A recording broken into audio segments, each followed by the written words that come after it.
Alors effectivement, je suis donc DSI du groupe CIO et co-dirige avec le Chief Digital Officer le département Digital and IT de Tout Air Liquide. Et c'est vrai que je suis arrivée dans le numérique un petit peu par hasard, il y a un peu plus de 8 ans, après une carrière démarrée dans la recherche, puis dans les opérations, puis dans des postes fonctionnels au sein d'Air Liquide. Et à un moment de ma carrière où un peu de choix se proposait, m'a été proposé le fait de rejoindre le département informatique, dont j'avais une image pas forcément très positive, parce que comme beaucoup d'industriels, comme beaucoup d'opérationnels métiers, le numérique n'était pas dans mes priorités. Et là, on me propose de rejoindre le département informatique au moment où le groupe lance une transformation majeure de son infrastructure qui en fait va poser les fondations de la transformation digitale des métiers quelques années plus tard.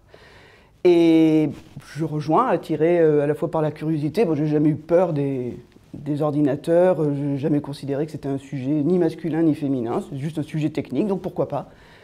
Et là, je découvre un domaine juste incroyable. Un domaine qui est vraiment à la croisée en fait, d'une révolution aussi dans nos sociétés en tant qu'individus et une capacité d'impact au niveau de l'entreprise absolument extraordinaire, en plus d'une transformation d'organisation et d'un projet avec l'ensemble des individus incroyable. 8 ans plus tard, je suis là. Le numérique a une capacité de rapprocher des patients, des clients, des acteurs. On le voit à titre privé, on le voit à titre professionnel. Et la fabuleuse accélération du partage de la donnée devient le véritable enjeu effectivement des entreprises. Mais à titre individuel, on le voit aussi. C'est effectivement une accélération de notre capacité à garder contact.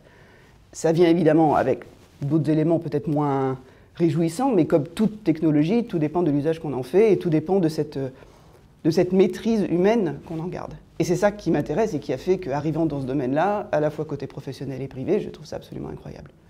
Donc après, d'un point de vue plus professionnel, la transformation digitale est dans laquelle Air Liquide a très tôt fait le pari du cloud, fait le pari d'une suite collaborative dès 2013. On est parti sur la suite Google.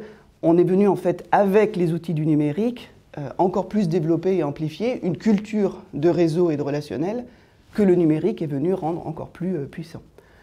Plus d'années après, on va se retrouver avec les développements de la digitalisation d'un certain nombre de process vis-à-vis de nos clients, vis-à-vis de nos patients. Air Liquide, c'est à peu près 3,5 millions de clients et de patients. Donc, autant de... Et je ne parle même pas de tous les assets connectés, de tous nos actifs, nos camions, nos bidons, qui renvoient en fait une information à la fois opérationnelle que l'on peut derrière croiser avec des informations clients, avec des comportements, et tout ceci pour créer de la valeur pour les employés, pour les clients et pour l'écosystème en général.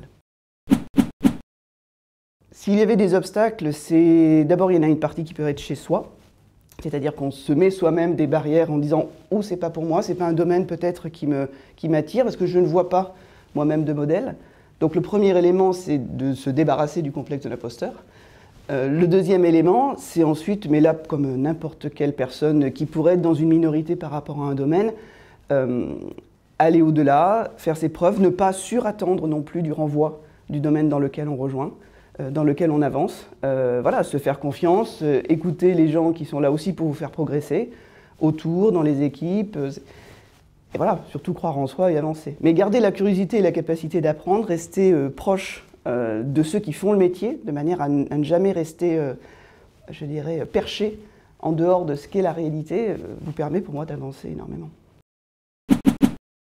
Le numérique est absolument tellement crucial, et pour l'avenir des entreprises, et pour l'avenir de la société, et pour sa propre manière aussi de naviguer en tant qu'individu dans nos sociétés aujourd'hui, que passer, je dirais, par le numérique, même si on ne vise pas forcément de devenir CIO ou DSI, c'est se doter d'un bagage et d'une compréhension de l'envers du décor. Le numérique est accessible à tous, les capacités de formation au fil de l'eau sont incroyables. Il faut arrêter avec les démarches consistant à dire si à 20 ans ou à 18 ans vous n'avez pas fait les études qu'il fallait, ça y est, vous avez raté votre vie, mais certainement pas.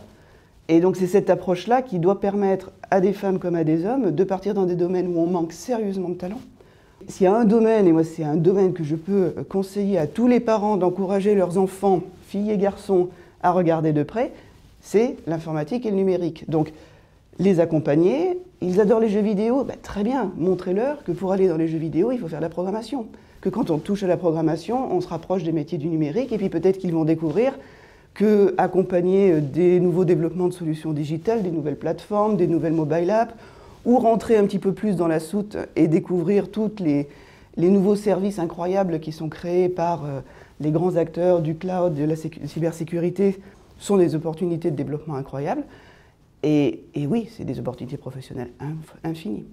Donc il faut vraiment aller dans ces filières-là, je crois que c'est essentiel. Et puis il faudra des gens qui soient dans ces filières-là, et qui amènent aussi une culture philosophique, une culture humaine. Et c'est là aussi où on a besoin de gens qui viennent peut-être d'autres parcours. Moi j'ai dans mes équipes des gens qui ont démarré par des vies complètement différentes, et puis qui sont arrivés à l'informatique par le fonctionnel, par l'accompagnement, tout simplement parce qu'ils étaient curieux, ils avaient le goût de l'usage, ils avaient le goût de l'individu. L'informatique est très tournée vers l'individu lui-même, celui qui interface avec son smartphone, avec son ordinateur. Et de fil en aiguille, ils se sont formés, et maintenant ils sont au cœur d'une DSI, alors qu'ils n'étaient pas destinés au départ à être dans la DSI. C'est ça qui est extraordinaire avec le numérique. Ces changements fondamentaux face auxquels on ne peut pas faire l'autruche doivent être appréhendés dans leur mise en œuvre technique, mais dans leur mise en œuvre usage, par des représentants de toute la société. Donc il est plus que jamais essentiel que dans tous les projets d'intelligence artificielle, on ait des acteurs et des actrices représentants de la société. Donc ça demande bien sûr de la mixité homme-femme, mais aussi de la diversité de parcours, d'origine culturelle, de formation, d'intérêt. C'est cette diversité-là qui nous permettra de garder la maîtrise de la technologie et pas de se laisser emporter par de mauvais usages.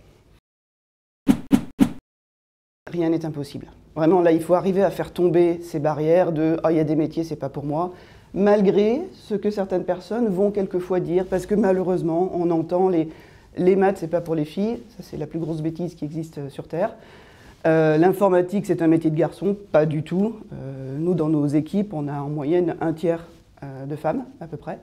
Et dans certains domaines, c'est plus de la moitié. Alors oui, dans d'autres, il y en a beaucoup moins. Donc voilà, c'est pas grave. On navigue, on est une grande famille, et on se découvre des vocations. Deuxième chose, essayez.